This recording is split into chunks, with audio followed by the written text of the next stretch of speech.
Alright, welcome back to the new era. Rebooked here in TEW 2020. We are hot off the tail of SummerSlam 2016. A great show in my opinion, where we saw the first Universal Champion be crowned in this rebooking.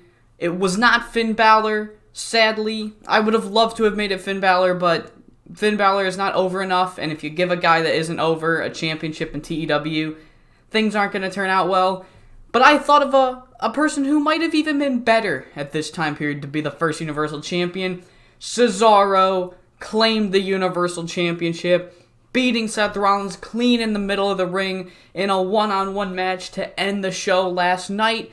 No other real title changes occurred other than the World Tag Team Championships will be staying permanently on Raw. SmackDown's going to have to figure out what to do with their tag team title situation.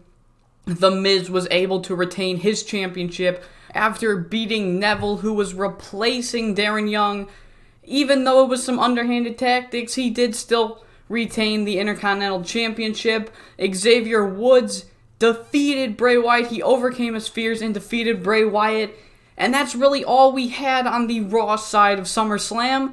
So I guess we'll just get into the show after SummerSlam. There's not much else to talk about, so let's just start it. We open this edition of Monday Night Raw with the first ever Universal Champion Cesaro coming out to an absolute hero's welcome. And I didn't write anything out, so I'm not going to bother saying a promo. But he comes out and he just cuts one of the biggest babyface promos with a huge reaction I've ever seen. Well, I mean, I guess I didn't see it, but you get what I mean. And he says that he's willing to defend this title against anyone at any time, which leads to Shane McMahon coming out and saying, Cesaro, I like your philosophy, and Daniel Bryan always says that SmackDown is the land of opportunity. Well, why can't Raw also be a land for opportunity? And I'm willing to give 4 people that proved themselves last night at SummerSlam a shot at your championship. And next week, we will have a fatal 4-way elimination match to determine the number 1 contender for your championship, who will face you at Cyber Sunday. And this all sparked to me with one man in mind. And last night, we did see Xavier Woods pull out the biggest victory of his WWE career, and I here will be making Xavier Woods the first man in that fatal 4-way match, which leads Xavier Woods to come out with the New Day and just, party, and Cesaro's all happy with him. He's happy for Xavier Woods. He would be fine defending his championship against Xavier Woods, and that's how we open this episode of Monday Night Raw. So afterwards, after the whole Cesaro New Day thing, we fade to the interview area where The Miz and Maurice are just chilling there, and Miz is ready to give an announcement to the WWE Universe. And basically he's saying that after defeating Neville at the pay-per-view, and he has no real challengers in sight, he feels that it's time for a little short off-season for himself. He will be taking the next few months up about to Cyber Sunday off. He says, don't worry, Miz fans, I'll be back for Survivor Series. When this is all interrupted by Neville himself, who's just really angry. He's just saying, how can you say that you have no challengers in sight? Darren Young may be injured, but he'll be back soon, and you still really didn't beat me clean. You have no real argument here, Miz. And this is all interrupted once again by Dustin Rhodes, who comes into the fray and says he's just sick of all these young guys coming in and trying to take the spot from the veterans. So Neville, I want you in a match right now. So you think you can beat The Miz? Prove it by beating me. And so we lead into Neville versus Dustin Rhodes, which gets a very good rating, a 77. Good wrestling and decent reaction from the crowd. Golden Dustin Rhodes is able to put away Neville with the final cut after Miz interferes. Neville was looking for the red arrow. He would have had it if Miz didn't run down, push Neville off of the top rope, allowing Dustin Rhodes to hit the final cut on Neville himself, putting him away for the match. And it's looking like Golden Dustin Rhodes and The Miz are going to keep beating down Neville because, neither of them like him at the moment. When R-Truth runs down for the save, he saves Neville from a possible beatdown that was coming. And it's looking like we are going to have a tag match between the two, alliances next week. So following R-Truth saving Darren Young from saving Neville from an assault by two bitter veterans, we cut backstage in Shane's office to see Sheamus, who is just off the victory against Hideo Itami, and he brings this up. He says, Shane, you're looking for guys that are, hot off a win on SummerSlam. Look no further than me. And the conversation, Sheamus is starting to convince Shane when Heath Slater bursts in the door and he just starts begging to Shane McMahon, please give me another chance, Shane. Please give me another chance. And Shane looks at Sheamus. He looks at Heath. And he says, okay, Heath, you versus Sheamus up next. If you can win, not only will I give you a contract for Monday Night Raw, I will put you in the Fatal 4-Way. You want an opportunity? Take it. Handle changes. Heath Slater was a heel this whole time. I think technically he was a heel with the Social Outcasts. And I've had him set to turn basically since the draft. But because for whatever fucking reason in this game you have to set the fucking turn feature, and I just kept forgetting about it. So we're going to turn him babyface now, and it was a complete success. Heath Slater's a great babyface, and he also gets beat in 47 seconds by Sheamus. So Sheamus advances to go on into the Fatal 4-Way. He is now the second man announced. It is Woods and Sheamus.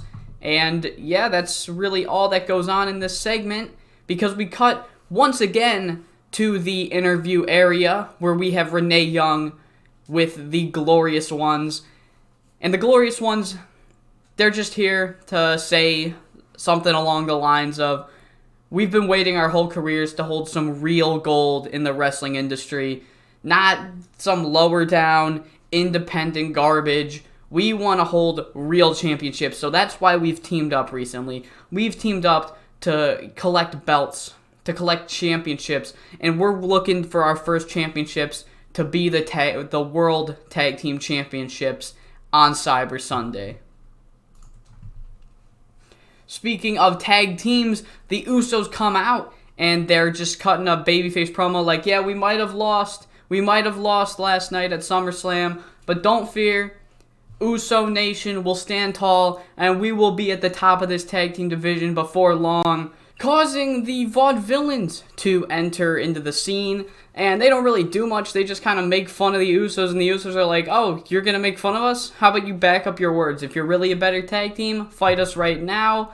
And the match is at 62, that's decent, and it goes pretty well for about 7 minutes for both teams when the Ascension runs in and hits both active members in the match. It would be, at the time, I don't know why it's not fucking showing it, but that sucks. I think it was Aiden English got hit by Connor and Jimmy Uso got hit by Victor, causing a double disqualification, and the segment just kind of ends with the Ascension standing tall, taking advantage of both teams who were very weak.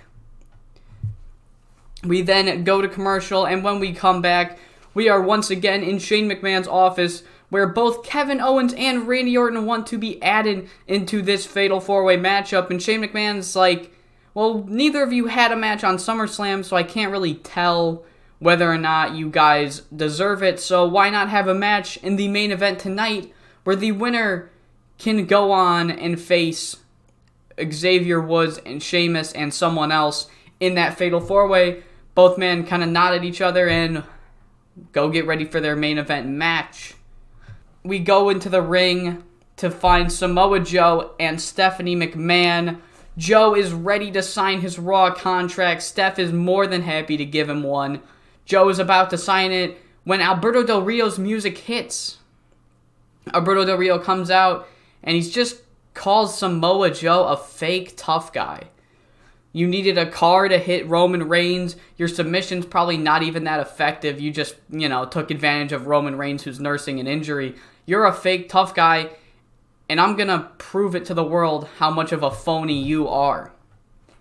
So in the match, Alberto Del Rio gets his shit stomped in. Never say that about Samoa Joe. Samoa Joe takes the next 6 minutes to absolutely dominate Alberto Del Rio and eventually lock in the Coquina Clutch and win the match by submission. The match was originally going to be only 2 minutes long, but the game said I didn't have enough match time, so I bumped it up to 6. But really, same story prevails, I guess. We then, before the main event match can get off, while Samoa Joe was busy mopping the floor with Alberto Del Rio, Stephanie went backstage, got Seth Rollins, got the Big Show, stormed into Shane's office, and Stephanie says, "Shane, did you forget that we are co-GMs? You can't just book a match without me advising it." Now, I like the idea of a Fatal 4-Way elimination match to see who will take on Cesaro at Cyber Sunday, but I should get some input. So, while you have 3 of the spots essentially filled out, we don't know if it's going to be Kevin Owens or Randy Orton, I'm going to take that 4th spot and I'm going to add my input, and my input is Seth Rollins. Seth Rollins, yeah, he might have lost at SummerSlam, but he almost won. That counts for something. Yeah. Shane's like, I don't think that's that goes against the whole purpose, and Stephanie does not fucking care. Seth Rollins is getting in this Fatal 4-Way for next week. We are brought once again to the Wyatt family compound, where we see Luke Harper for the first time in what feels like forever.